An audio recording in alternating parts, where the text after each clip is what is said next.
Vamos mergulhar hoje num momento que foi um verdadeiro ponto de virada na história de Israel. Tudo registrado lá em Josué capítulo 24. É um momento de reunião, de olhar para o passado e principalmente um momento de escolha. Olha só como a cena é montada. Todas as tribos, seus líderes, juízes, tá todo mundo ali de pé. Mas não é diante de um rei ou de uma autoridade humana. Eles se apresentam diante de Deus. Isso, logo de cara, já dá o tom da seriedade e da importância do que está prestes a acontecer. E olha, isso não é uma reunião qualquer, um encontro administrativo. O que rola em Siquém é muito mais profundo. É um encontro com o passado, com o presente e com o futuro de toda uma nação. E o lugar onde tudo isso acontece? Não foi escolhido por acaso. E aqui a coisa fica muito interessante. Por que Siquém? Porque foi exatamente ali que a jornada de Israel começou. Foi em Siquém que Abraão, o grande patriarca, ouviu pela primeira vez a promessa da terra. Então, o próprio local do evento já está contando uma história.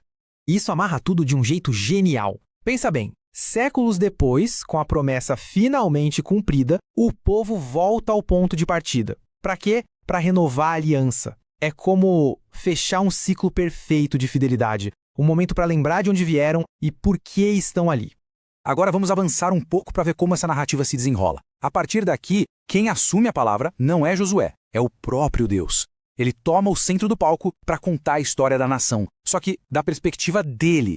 Se a gente tivesse que resumir o discurso de Deus numa frase, seria essa. Ele reconta toda a trajetória do povo, não para acusar, mas para lembrar, para mostrar que cada passo daquela jornada foi iniciativa dele, foi pura graça. Presta atenção na força dessa repetição. Eu tomei, eu dei, eu enviei, eu livrei. Deus se coloca como o agente principal, o protagonista. Israel, na verdade, não era o herói da sua própria história. Eles eram participantes na grande história da graça de Deus. Então, o ponto crucial é este. A existência de Israel como nação não era um direito nem uma conquista. Era um presente imerecido. Se Deus não tivesse agido, eles ainda estariam por aí servindo a outros deuses. Essa memória era fundamental. E é aqui que a história dá uma virada fascinante. O discurso de Deus faz uma coisa muito curiosa com o tempo. Ele trata o passado e o presente como se fossem uma coisa só, uma única realidade. Repare como o discurso vai e volta. Uma hora fala eles, os antepassados que saíram do Egito. Na outra, fala vocês, a geração que está ali, em Siquém. Por quê? Porque para Deus a aliança não é um contrato velho guardado na gaveta. É uma realidade viva, que une todas as gerações como um único povo. A maioria das pessoas ali nem tinha nascido na época do Êxodo, mas, na aliança, era como se todos tivessem estado lá. E olha, essa ideia não era exatamente nova. Décadas antes, o próprio Moisés já tinha dito a mesma coisa. A aliança não era só com os patriarcas, era com cada pessoa que estava ali naquele exato momento. A história deles era de fato a sua história. A lição que fica disso é muito poderosa. A fidelidade de Deus no passado não é só um fato histórico para a gente admirar de longe. É um recurso, uma fonte de fé para o presente. O Deus que agiu lá atrás continua sendo o mesmo, pronto para agir agora. Muito bem.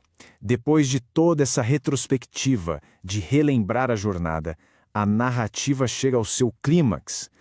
Depois de ouvir tudo o que Deus fez, o povo é colocado de frente com uma decisão da qual não se pode escapar. E o apelo de Josué é super direto, prático. A resposta à graça de Deus não pode ser só um sentimento bom, tem que ser uma ação concreta. Exige uma limpeza, uma atitude de rejeitar tudo aquilo que compete com a lealdade total ao Senhor. E então vem a pergunta que ecoa através dos séculos. Depois de tudo que foi visto, de tudo que foi lembrado, a quem servir?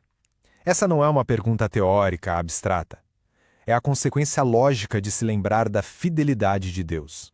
É aqui que tudo se conecta.